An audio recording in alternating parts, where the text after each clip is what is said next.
Shri Shankheshwar Surat foundation, રવિ Mehta. Shri Shankheshwar Surat foundation સતત 15 વર્ષથી આ સંસ્થા કાર્યરત છે ને લોકોના સાથ સહકારથી કાર્યો કરી રહી છે.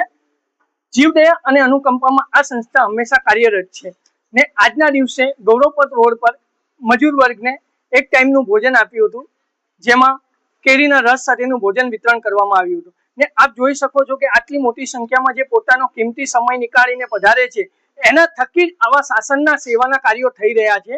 જેથી આજે તમે જોઈ શકો છો કે બહેનો જે પોતાનો કિંમતી સમય નીકાળીને આ એક આયોજનમાં નહીં સતત 15 વર્ષથી જોડાયેલા છે, એ લોકોની પણ શ્રી શંકેશ્વર સુરત ફાઉન્ડેશન અનુમોદના વ્યક્ત કરે છે. ને સાથે સાથે સોશિયલ મીડિયા આપ જે આપના પ્લેટફોર્મ પરથી અમને અમારું જે કામ છે, સેવાનું કામ છે, એ આપ લોકો સુધી પહોંચાડી રહ્યા છે અને લોકો સેવામાં અમારી જોડે જોડાઈ રહ્યા છે. એવા દરેકની ભૂરી અનુમોદના કરે છે. આપ પણ આવી રીતે સાથ સહકાર આપતા રહેજો, હજી શાસનના વધારે કાર્યો કરી શકીએ. અજીત મહેતા, શંકેશ્વર ફાઉન્ડેશન સુરત દ્વારા છેલ્લા ઘણા વર્ષોથી આ લોકો જીવદયાનું કામ, શ્રમજીવીઓને ભોજન પહોંચાડવાનું, પશુ પક્ષીઓ માટે પણ એક સુંદર કાર્ય જે કરે છે.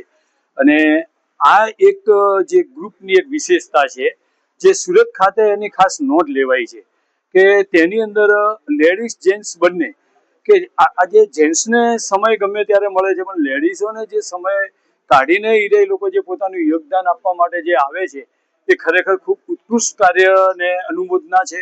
અને આમાં જે રવિભાઈની ટીમ એ ખરેખર ખૂબ જ સુંદર કાર્ય કરે છે. દાતાઓના એક પૈસાનો હિસાબ આ સંસ્થા દ્વારા મળે છે એટલે ખરેખર ખૂબ જ અનુમોદનીય છે.